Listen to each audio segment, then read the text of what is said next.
Michaung புயலால் பாதிக்கப்பட்ட செங்கல்பட்டு மாவட்டம் மானாமதி ஊராட்சிக்கு உட்பட்ட ஆனந்தபுரம், காமராஜ் நகர் உள்ளிட்ட இடங்களில் விடுதலை சிறுத்தைகள் கட்சியின் துணை பொதுச் செயலாளரும் திருப்போரூர் சட்டமன்ற உறுப்பினருமான எஸ் பாலாஜி ஆய்வு செய்தார். பின்னர் செய்தியாளர்களை சந்தித்த அவர், திருப்போரூர் தொகுதியில் நாவலூர், சிறுசேரி உள்ளிட்ட இடங்களில் பொதுமக்கள் வெகுவாக பாதிக்கப்பட்டுள்ளதாகவும் அவர்களுக்கு நிவாரணம் வழங்கப்படவில்லை என்றும் அவர்களுக்கு நிவாரண நிதி வழங்கக் கோரி முதலமைச்சருக்கு கடிதம் எழுதியுள்ளதாகவும் தெரிவித்தார். வெள்ளத்தால் பாதிக்கப்பட்ட மக்களுக்கு 6000 ரூபாய் நிவாரணத் தொகை என தமிழ்நாடு அரசின் அறிவிப்புக்கு மக்களிடையே பெரிய வரவேற்பை பெற்றிருக்கிறது. அவர்களுக்கு இந்த நேரத்தில் மிகப்பெரிய ஆறுதலாக அமைந்திருக்கிறது என மக்கள் கருதுகிறார்கள். அதே நேரத்தில் குறிப்பாக திருப்போரூர் சட்டமன்ற தொகுதியில் திருப்போரூர் வட்டத்திற்கு உட்பட்ட 3 கிராமங்களுக்கு மட்டும் இந்த நிவாரணத் தொகை வழங்குவது என்கின்ற முடிவை அரசு எடுத்திருக்கிறது. ஆனால் அதை கடந்து பல்வேறு கிராமங்களில் முழுமையாக இல்லாவிட்டாலும் சில பகுதிகளில் பாதிப்பு ஏற்பட்டிருக்கிறது. அந்த பகுதிகளெல்லாம் சென்று பார்க்கக்கூடிய நிலையில் இன்றைக்கு சென்று பார்த்துவிட்டு வந்து 2-3 நாட்களாக அந்த பகுதியில் இருக்கக்கூடிய மக்களோடு தொடர்பில் இருக்கின்ற பொழுது அவர்களுக்கும் நிவாரணத் தொகை முறையாக கிடைத்திட வேண்டும் என்கின்ற ஒரு நிலை இருக்கிறது. அந்த மக்கள் பாதிக்கப்பட்டிருக்கிறார்கள். அவர்களுக்கு நிவாரணத் தொகை வழங்க வேண்டும் என்கின்ற அடிப்படையிலே தான் மாண்புமிகு தமிழ்நாடு முதலமைச்சர் அவரிடத்தில் இன்றைக்கு கடிதம் ஒன்றை எழுதியிருக்கிறேன். அதில் திருப்போரூர் வட்டத்திற்குட்பட்ட பிற கிராமங்களில் உரிய ஆய்வு செய்து பாதிக்கப்பட்ட மக்களுக்கு உடனடியாக இந்த அரசு அறிவித்திருக்கக்கூடிய நிவாரணத் தொகையை வழங்க வேண்டும் என்ற கோரிக்கை வைத்திருக்கிறேன். கிட்டத்தட்ட இன்னும் 2000 அல்லது 2500 குடும்பங்கள் வரை பாதிக்கப்பட்ட குடும்பங்களுக்கு உரிய நிவாரணம் கிடைக்கவில்லை என்பதான நிலை இருக்கிறது. தேசிய மின் சிக்கன வார விழாவை ஒட்டி திருப்பூர் கோட்டம் மின் பகிர்மான கழகம் சார்பில் விழிப்புணர்வு பேரணி நடைபெற்றது. இந்த பேரணியை திருப்பூர் மாநகராட்சி அலுவலகத்தில் மாநகராட்சி மேயர் தினேஷ்குமார் கொடியசைத்து துவக்கி வைத்தார். இந்த பேரணியில் மின்வாரிய ஊழியர்கள் மின் சிக்கனத்தை வலியுறுத்தும் வகையில் பதாகைகள் ஏந்தியவாறு ஊர்வலமாக சென்றனர்.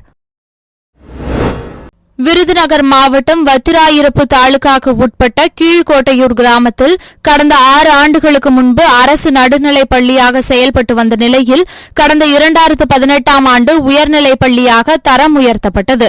இதில் ஏராளமான மாணவ மாணவிகள் கல்வி பயின்று வரும் நிலையில் கூடுதல் கட்டிடம் மற்றும் போதிய வகுப்பறைகள் இல்லாததால் மரத்தடியிலும் பள்ளிக்கு அருகே உள்ள சமுதாய கூடத்திலும் கலையரங்கத்திலும் மாணவ மாணவியர்கள் கல்வி கற்கக்கூடிய அவல நிலை ஏற்பட்டுள்ளது. எனவே மாவட்ட நிர்வாகம் உடனடியாக தரம் உயர்த்தப்பட்ட பள்ளிக்கு கூடுதல் கட்டிடங்கள் கட்டித்தர வேண்டும் என்று மாணவர்களின் பெற்றோர்கள் மற்றும் சமூக ஆர்வலர்கள் கோரிக்கை விடுத்துள்ளனர். வத்திராயிருப்பு தாலுகா கோட்டையூர் கிராமத்தை சேர்ந்த கீழக்கோட்டையூர் கிராமத்தில் உள்ள அரசு உயர்நிலைப் பள்ளிக்கு 2018 தரம் நடுநிலை பள்ளியாக இருந்து தரம் உயர்த்தப்பட்டது. எங்கள் பள்ளிக்கு இடவசதி இல்லாமல் தற்பொழுதுதான் மாவட்ட ஆட்சித்தலைவர் அவர்களால் ஒரு ஏக்கர் ஒதுக்கி கொடுத்துருக்காங்க. அதில் கட்டடம் கட்ட சொல்லி பலமுறை நாங்கள் நேரடியாக மாவட்ட ஆட்சித்தலைவரை பார்க்கும்போது செஞ்சு தரோம்னு சொல்கிறாங்க. இன்னும் செஞ்சு தரலை. எங்கள் ஊர் கிராமத்துலேருந்து வெளியூர்லேருந்து பிள்ளைய படிச்சுக்கிட்டு இருக்காங்க. படிக்கும்போது 2-3 கிளாஸுக்கு கிளாஸ் நடத்துறதுக்கு உள்ள இடம் இல்லை, கட்டட வசதி இல்லை. ஊர் பொது கட்டடத்துலையும் வாடகை கட்டடத்துலையும் நாங்கள் நடத்திக்கிட்டு இருக்கோம். எங்கள் ஊருக்கு பேருந்து வசதியும் கிடையாது. அதனால் எங்களுடைய நிலத்தையும் அளந்து எங்களுக்கு தேவையான பிள்ளைகள் படிக்கிறதுக்கு கட்டிட வசதி செய்து தரும்படி மாவட்ட ஆட்சித்தலைவரையும் தமிழக அரசையும் பணிவுடன் கேட்டுக்கொள்கிறோம். செங்கல்பட்டு மாவட்டம் மதுராந்தகம் அருகே உள்ள புதுப்பட்டு கிராமத்தில் மதுராந்தகம் ஒன்றியத்துக்கு உட்பட்ட 30 ஏக்கர் பரப்பளவு கொண்ட தாங்கல் ஏரி உள்ளது. இந்த தாங்கல் ஏரியை நம்பி சுமார் 100க்கும் மேற்பட்ட விளைநிலங்கள் உள்ளது. இந்நிலையில் ஏரியின் மதகு அருகே கரை உடைப்பு ஏற்பட்டு தண்ணீர் வீணாக வெளியேறியதால் விவசாயிகள் வேதனை அடைந்துள்ளனர். மேலும் அதிகாரிகள் இப்பகுதியில் உடனடியாக ஆய்வு நடத்தி ஏரி உடைப்பை சீரமைக்க வேண்டும் என விவசாயிகள் கோரிக்கை விடுத்துள்ளனர். நீலகிரி மாவட்ட ஊராட்சி குடிநீர் குழாய் இயக்குபவர் துப்புரவு பணியாளர் சங்கம் சார்பில் 20 அம்ச கோரிக்கைகளை வலியுறுத்தி மாவட்ட ஆட்சியர் அலுவலகம் முன்பு காத்திருப்பு போராட்டம் நடைபெற்றது. இதில் ஏராளமானோர் கலந்து கொண்டு 2013ஆம் ஆண்டு முதல் 3 ஆண்டுகளுக்கு மேல் தொடர்ச்சியாக பணியாற்றிய துப்புரவு பணியாளர்களை சிறப்பு கால முறை ஊதிய விகிதத்தில் சேர்த்து அதற்குண்டான ஊதியமும் நிலுவைத் தொகையும் வழங்கக் கோரி கோஷங்கள் எழுப்பினர். செங்கல்பட்டு மாவட்டம் கருங்குழி பேரூராட்சி மற்றும் அச்சரப்பாக்கம் பேரூராட்சி ஆகிய பகுதிகளில் 1,36,00,000 மதிப்பீட்டில் கலைஞர் நகர்ப்புற மேம்பாட்டு திட்டத்தின் கீழ் 2 நவீன எரிவாயு தகன மேடை அமைக்கும் பணி நடைபெற்று வருகிறது. இந்த பணியினை செங்கல்பட்டு மாவட்ட ஆட்சித்தலைவர் ராகுல்நாத் ஆய்வு செய்து பணியினை விரைந்து முடிக்க வேண்டும் என அதிகாரிகளிடம் உத்தரவிட்டார். இதனைத் தொடர்ந்து அச்சரப்பாக்கம் பேரூராட்சியில் 2,27,00,000 மதிப்பீட்டில் புதியதாக கட்டப்பட்டு வரும் மழைநீர் வெளியேறும் கால்வாய் அமைக்கும் பணியினை ஆய்வு செய்தார். கனமழையால் பாதிக்கப்பட்ட திருநெல்வேலி, தூத்துக்குடி, தென்காசி, கன்னியாகுமரி ஆகிய தென் மாவட்ட மக்களுக்காக ஏராளமானோர் நிவாரண உதவிகளை செய்து வருகின்றனர். இந்நிலையில் விருதுநகர் காங்கிரஸ் கட்சி அலுவலகத்திலிருந்து நாடாளுமன்ற உறுப்பினர் மாணிக்கம் தாக்கூர் தனது சொந்த நிதியிலிருந்து 2 லட்சம் மதிப்புள்ள அத்தியாவசிய பொருட்களை திருநெல்வேலி, தூத்துக்குடி ஆகிய மாவட்டங்களுக்கு அனுப்பி வைத்தார். திருவண்ணாமலை மாவட்டம் செங்கம் அடுத்த அந்தனூர் ஊராட்சியில் குடிநீர், கழிவுநீர் கால்வாய், சாலைகள், பள்ளியில் சமையல் கூடம் உள்ளிட்ட பல்வேறு அடிப்படை வசதிகளை செய்து தரக்கோரி ஊராட்சி வட்டார வளர்ச்சி அலுவலகத்தில் அப்பகுதி மக்கள் பலமுறை மனு அளித்து நடவடிக்கை எடுக்கவில்லை என்று கூறப்படுகிறது. இதனால் ஆத்திரமடைந்த பொதுமக்கள் மற்றும் இந்திய கம்யூனிஸ்ட் கட்சியினர் ஒன்றிணைந்து ஊராட்சி ஒன்றிய அலுவலகம் எதிரே ஆர்ப்பாட்டத்தில் ஈடுபட்டனர். அப்போது அடிப்படை வசதிகளை செய்து தரக்கோரி அவர்கள் கண்டன கோஷங்களை எழுப்பினர். जिंदाबाद सीपीआई जिंदाबाद வெல்லட்டும் வெல்லட்டும் வெல்லட்டும் வெல்லட்டும் செங்கம் மத்தம் அந்தனூர் ஊராட்சி பகுதி மக்களின் அடிப்படை வசதி தேவைகளை உடனடியாக நிறைவேற்ற சேலம் மாவட்டம் தலைவாசல் அருகே தேவியாக்குறிச்சி ஊராட்சி மன்ற தலைவராக இருப்பவர் அமுதா. இவரது கணவர் ஜெயக்குமார் தலைவாசல் தொடக்க வேளாண்மை கூட்டுறவு சங்கத்தில் கணக்காளராக பணிபுரிந்து வருகிறார். இந்நிலையில் கடந்த 2022ஆம் ஆண்டு செப்டம்பர் 16ஆம் தேதி ஒப்பந்ததாரர் செந்தில்குமாரிடம் ஊராட்சி மன்ற தலைவரின் கணவர் ஜெயக்குமார், ஊராட்சி செயலாளர் சின்னசாமி ஆகியோர் ஒப்பந்த பணிக்காக 55,000 ரூபாய் லஞ்சம் வாங்கியதாக சேல லஞ்ச ஒழிப்புத்துறை போலீசார் கைது செய்தனர். இந்நிலையில் ஊராட்சி மன்ற தலைவர் மீது நடவடிக்கை எடுக்கும்படி தேவியாக்குறிச்சி வார்டு உறுப்பினர்கள் சேலம் மாவட்ட ஆட்சியர், ஊரக வளர்ச்சித்துறை உதவி இயக்குநரிடம் புகார் அளித்தனர். இதன் பேரில் விசாரணை மேற்கொண்டதில் குற்றம் நிரூபிக்கப்பட்டதால் தேவியாக்குறிச்சி ஊராட்சி மன்ற தலைவர் அமுதாவை பதவி நீக்கம் செய்து சேலம் மாவட்ட ஆட்சியர் கார்மேகம் உத்தரவிட்டார். திருச்சி மாவட்டம் துவரங்குறிச்சி பொன்னம்பட்டி பேரூராட்சியில் அருள்மிகு ஸ்ரீ வல்லடியான் ஐயனார் கோவில் உள்ளது. இங்கு முகப்பு வாயிலில் உள்ள இரும்பு கேட்டை உடைத்து உள்ளே நுழைந்த மர்ம நபர்கள் உண்டியலில் இருந்த பணத்தை கொள்ளையடித்து சென்றுள்ளனர். இந்நிலையில் காலை கோவிலுக்கு வந்த பூசாரி கோவிலின் கேட் உடைக்கப்பட்டு உண்டியலில் இருந்த பணம் கொள்ளையடிக்கப்பட்டுள்ளதைக் கண்டு அதிர்ச்சி அடைந்து இதுகுறித்து துவரங்குறிச்சி காவல் நிலையத்தில் புகார் அளித்துள்ளார். இந்த புகாரின் பேரில் சம்பவ இடத்திற்கு வந்த போலீசார் தடயங்களை சேகரித்து விசாரணை மேற்கொண்டு வருகின்றனர்.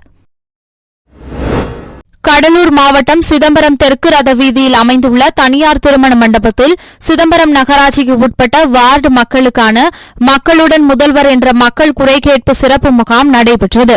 இதில் சிதம்பரம் நகரமன்ற தலைவர் செந்தில்குமார் கலந்து கொண்டு முகாமை துவக்கி வைத்தார்.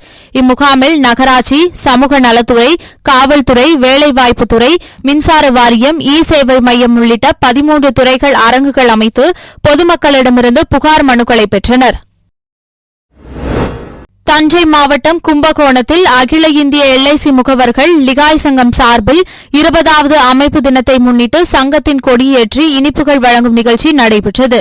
அகில இந்திய எல்ஐசி முகவர்கள் லிகாய் சங்கம் தலைவர் தமிழ்செல்வன் தலைமையில் நடைபெற்ற இந்த நிகழ்ச்சியில் மூத்த உறுப்பினர் கலியபெருமாள் கலந்து கொண்டு கொடியேற்றி வைத்து சிறப்புரையாற்றினார்.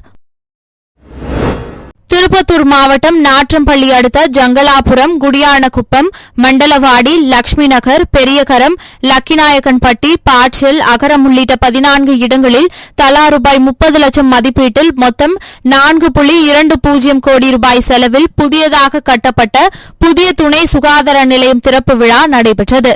இதனை மருத்துவம் மற்றும் மக்கள் நல்வாழ்வுத்துறை அமைச்சர் மா சுப்பிரமணியன் ரிப்பன் வெட்டி திறந்து வைத்தார். மேலும் பயனாளிகளுக்கு மக்கள் தேடி மருத்துவம் பெட்டகம் மற்றும் கர்ப்பிணி பெண்களுக்கு ஊட்டச்சத்து பெட்டகம், புற்றுநோய் கண்டறியப்பட்ட நபர்களுக்கு மருந்து மாத்திரைகள், மூக்கு கண்ணாடி உள்ளிட்டவைகளை வழங்கினார். இந்த நிகழ்ச்சியில் திருப்பத்தூர் மாவட்ட ஆட்சியர் பாஸ்கர பாண்டியன், ஜோலார்பேட்டை சட்டமன்ற உறுப்பினர் தேவராஜ், சட்டமன்ற உறுப்பினர் வில்வநாதன் உள்ளிட்ட பலர் கலந்து கொண்டனர். புதுச்சேரியில் ஆதி திராவிடர் நலத்துறை சார்பில் 5க்கும் மேற்பட்ட மாணவர்கள் விடுதிகள் செயல்பட்டு வருகிறது. இந்த விடுதிகளில் புதுச்சேரி, காரைக்கால், மாகே, ஏனாம் உள்ளிட்ட பகுதிகளில் இருந்து மாணவர்கள் தங்கி பள்ளி மற்றும் கல்லூரிகளுக்கு சென்று வருகின்றனர். இந்நிலையில் புதுச்சேரி தட்டாஞ்சாவடி பகுதியில் இயங்கி வரும் மாணவர்கள் விடுதியில் கடந்த சில மாதங்களாகவே சுத்தமான குடிநீர், கழிவறை வசதிகள் இல்லை என்றும் உணவுகள் வழங்குவது இல்லை என்றும் கூறப்படுகிறது. இதுகுறித்து மாணவர்கள் புகார் அளித்தும் அரசு அதிகாரிகள் நடவடிக்கை எடுக்காத நிலையில் தற்போது ஆதி திராவிடர் நலத்துறை விடுதியில் கழிவறை அசுத்தமாக இருக்கும் வீடியோ சமூக வலைதளத்தில் வெளியாகி வைரலாகி வருகின்றது. அரியலூரில் போக்குவரத்து துறை அமைச்சர் சிவசங்கர் செய்தியாளர்களை சந்தித்தார். அப்போது பேசிய அவர், தூத்துக்குடி, திருநெல்வேலி, கன்னியாகுமரி, தென்காசியில் பெய்த அதிகனமழையால் பாதிக்கப்பட்ட பகுதிகளில் போக்குவரத்து கழகம் பேருந்துகளை இயக்கி வருகிறது என்றும், கன்னியாகுமரி மற்றும் தென்காசி மாவட்டங்களில் 95% பேருந்துகள் இயக்கப்படுவதாகவும் தெரிவித்தார். மேலும் திருச்செந்தூர் கோவிலில் கடந்த 3 நாட்களாக சிக்கி தவித்த மக்களை மீட்டு சொந்த ஊர்களுக்கு அனுப்ப தற்போது இலவச பேருந்து சேவை தொடங்கப்பட்டுள்ளதாகவும் அமைச்சர் சிவசங்கர் கூறினார். தென் மாவட்டங்களில் பெய்த அதிக கனமழை காரணமாக இன்னும் வெள்ள நீர் வடியாமல் இருக்கின்ற சூழலில் திருச்செந்தூர் கோவிலிலே ஆயிரக்கணக்கான பக்தர்கள் காத்திருக்கிறார்கள் என்ற தகவலை அந்த கோவில் இணை ஆணையர், அரசு போக்குவரத்து கழக திருநெல்வேலி மேலாண் இயக்குநரிடத்தில் தெரிவித்தார். அந்த அடிப்படையிலே அங்கே 3 நாட்களாக அவர்கள் காத்திருக்கின்ற சூழலில், கையில் பணமில்லாத சூழலில் அவர்கள் ஊர் சென்று சேருவதற்காக கட்டணமில்லா பேருந்துகளை ஏற்பாடு செய்ய அறிவுரை வழங்கியிருக்கின்றோம். இன்று காலையிலிருந்து அந்த பணி துவங்கியிருக்கிறது.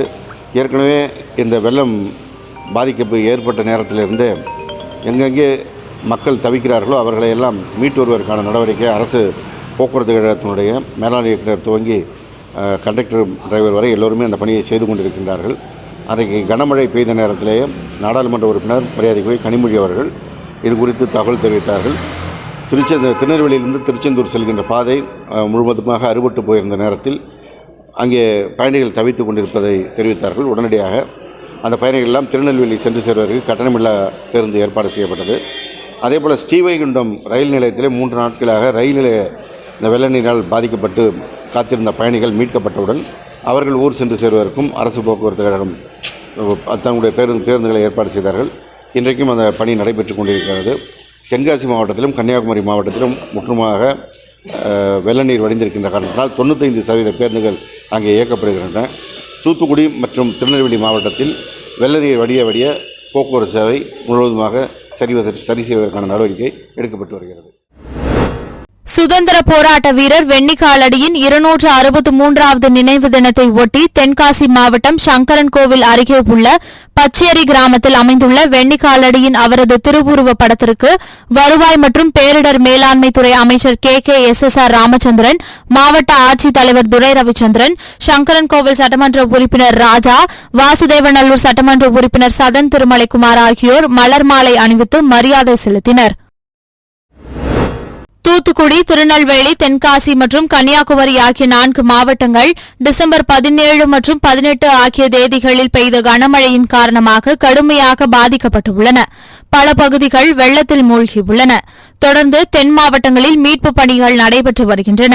இந்நிலையில் சென்னை தலைமைச் செயலகத்தில் தலைமை செயலாளர் சிவ்தாஸ் மீனாவை நேரில் சந்தித்த தமிழ்நாடு கால்நடை வளர்ப்பு பாதுகாப்பு சங்க மாநில பொதுச் செயலாளர் சரவணன், விவசாயிகளின் வாழ்வாதாரத்தை காக்க உயிரிழந்த கால்நடைகளின் தற்போதைய சந்தை மதிப்பிற்கேற்ப நிவாரணத்தை வழங்க வேண்டும் என்று கோரிக்கை விடுத்தார். தற்பொழுது தென் தமிழகத்தில் குறிப்பாக ராமநாதபுரம், விருதுநகர், திருநெல்வேலி, தென்காசி, தூத்துக்குடி, கன்னியாகுமரி போன்ற தென் மாவட்டங்களில் அதிக அளவில் வரலாறு காணாத வெள்ளத்தால் கால்நடை வளர்ப்போரும் விவசாயிகளும் பெருமளவில் பாதிக்கப்பட்டுள்ளனர்.